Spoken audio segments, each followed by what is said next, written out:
पूनम अपने पति मोहन और बेटी ज्योति के साथ खुशी खुशी अपनी जिंदगी को जी रही थी। मोहन का बिजनेस भी अच्छा था। मोहन भी अपनी पत्नी और बेटी को बहुत प्यार करता था और हमेशा उन्हें खुश रखने की कोशिश करता था। सब कुछ ठीक था, पर एक दिन अचानक मानो पूनम की खुशियों को किसी की नजर लग गई। कहते हैं जब व्यक्ति अमीर और पैसे वाला होता है तो बुरी संगत उस पर जल्दी हावी होती है। ऐसा ही मोहन के साथ हुआ। मोहन को दोस्तों के साथ खाने पीने की आदत पड़ गई। वो अक्सर पार्टी करने के बहाने दोस्तों में शराब पर पैसा बहाने लगा। उसने दोस्तों के साथ पीने खाने के लिए घर की एक एक चीज बेचनी शुरू कर दी। सुनो, ये सोने की चेन और चूड़ियां कहाँ ले जा रहे हो? मेरा गहनों का डिब्बा वापस करो। ये गहने मैंने तुझे बनवा कर दिए थे, समझी? तो इन गहनों पर मेरा हक है। मैंने कहीं भी लेकर जाऊं? हैं? तू होती कौन है मुझे रोकने वाली? चल हट जा मेरे सामने से। आप ये गलत कर रहे हो। देखना, आपकी पीने खाने की बुरी आदत एक दिन हमारा सब कुछ बर्बाद कर देगी। मोहन ने पूनम की एक नहीं सुनी। धीरे धीरे मोहन ने अपना सब कुछ बेच दिया, यहाँ तक कि घर भी। अब वो बहुत गरीब हो चुके थे। मोहन पूनम और ज्योति को लेकर एक किराए के घर में रहने लगा। शराब ज्यादा पीने के कारण मोहन की तबीयत बहुत खराब रहने लगी थी और घर में दवाई के पैसे नहीं थे।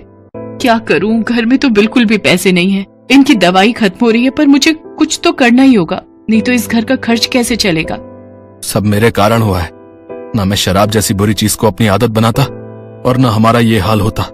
बना बनाया बिजनेस, घर, गाड़ी सब बिक गया। और तो और हमारी ज्योति का स्कूल भी छूट गया। बात करते करते मोहन रो पड़ा। अरे आप चिंता क्यों करते हो? मैं हूं ना कोई काम ढूंढ लूंगी। आप चिंता मत करो। पूनम मोहन की हालत देखकर और परेशान हो गई। पूनम के पड़ोस में सरोज नाम की एक महिला रहती थी। वो दाल चावल का ठेला लगाती थी, पर वो अपना सब कुछ बेचकर गांव जा रही थी। क्या हुआ सरोज दीदी, आपने दाल चावल का ठेला नहीं लगाया? नहीं, हम तो अपना सब कुछ बेचकर गांव जा रहे हैं। गांव में अपनी जमीनें हैं, वहीं खेती बाड़ी करके रहेंगे। बच्चे भी दादा दादी के पास गांव में ही रहते हैं, तो उन्हें भी अकेले परेशानी होती है। बस 1-2 दिन में चले जाएंगे। सरोज दीदी, मेरे पास भी कोई ऐसा काम नहीं है जिससे मैं घर का खर्चा निकाल सकूं। अगर आप गांव जा रहे हो तो क्या मैं दाल चावल बेचने का काम शुरू कर दूं? बहुत परेशानी चल रही है, घर में कुछ भी समझ में नहीं आ रहा क्या काम करूं। हाँ क्यों नहीं, इसमें क्या परेशानी है? मैं तुम्हें सब समझा दूंगी और ठेला और बर्तन खरीदने की जरूरत भी नहीं पड़ेगी। तुम्हें सब कुछ बना बनाया मिल जाएगा। पर सरोज दीदी, मेरे पास अभी इतने पैसे नहीं है कि मैं आपको। अरे तो पैसे किसने मांगे हैं?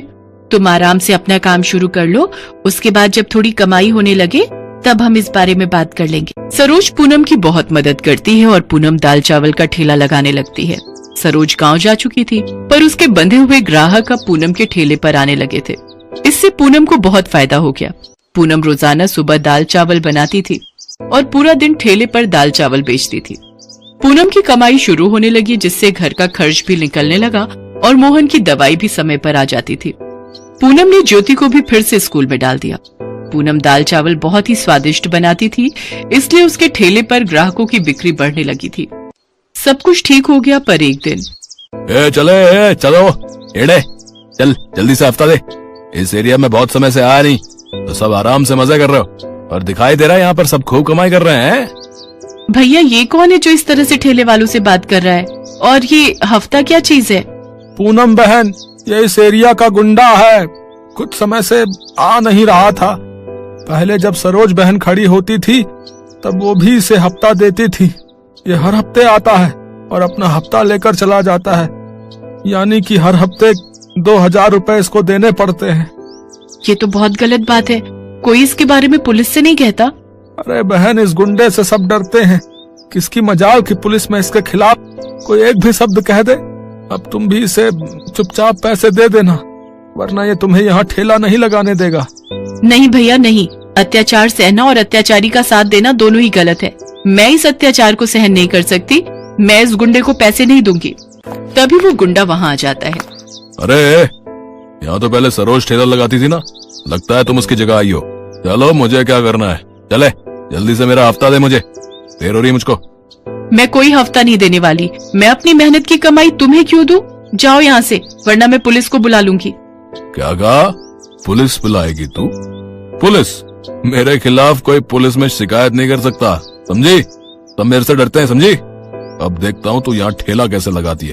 चल हट यहाँ से। अरे छोरो, निकालो इसके गले में से 2000 रुपए। चलो। तुम लोग ये ठीक नहीं कर रहे हो, मैं तुम्हें नहीं छोड़ूंगी। सब लोग जग्गू नाम के उस गुंडे से डरते थे। कोई भी जग्गू के आगे नहीं बोलता था।